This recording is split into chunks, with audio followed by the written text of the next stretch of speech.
குமரி மாவட்டம் மேற்கு தொடர்ச்சி மலைப்பகுதிகளில் பெய்து வரும் கனமழை காரணமாக காளிகேசம் பகுதியில் காட்டாற்று வெள்ளம் ஏற்பட்டிருக்கிறது. கூடுதல் விவரங்களோடு இணைகிறார் நமது செய்தியாளர் வேலாயுத பெருமாள். விவரங்கள் வேலாயுத பெருமாள்.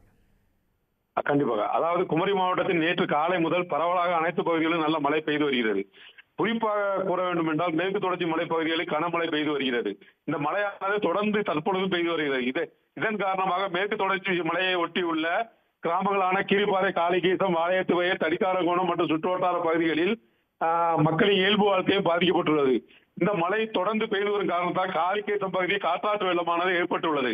மேலும் அப்பகுதியில் அமைந்துள்ள கோயிலையும் காற்றாற்று வெள்ளம் சூழ்ந்துள்ளது. இதனால் காளி கோயில் உள்ளேயும் காற்றாற்று வெள்ளம் புகுந்துள்ளது.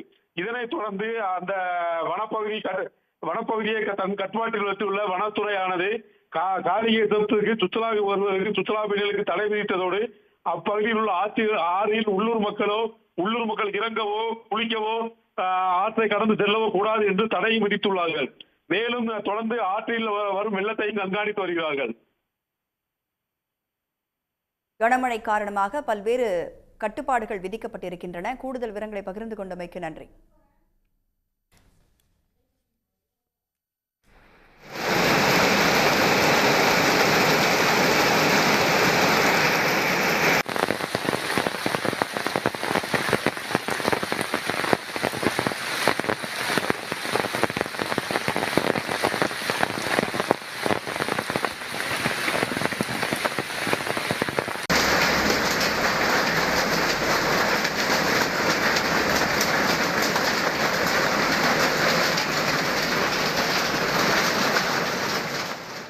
உடனுக்குடன் செய்திகளை தெரிந்து கொள்ள சன் நியூஸ் பெல் ஐகானை கிளிக் பண்ணுங்க.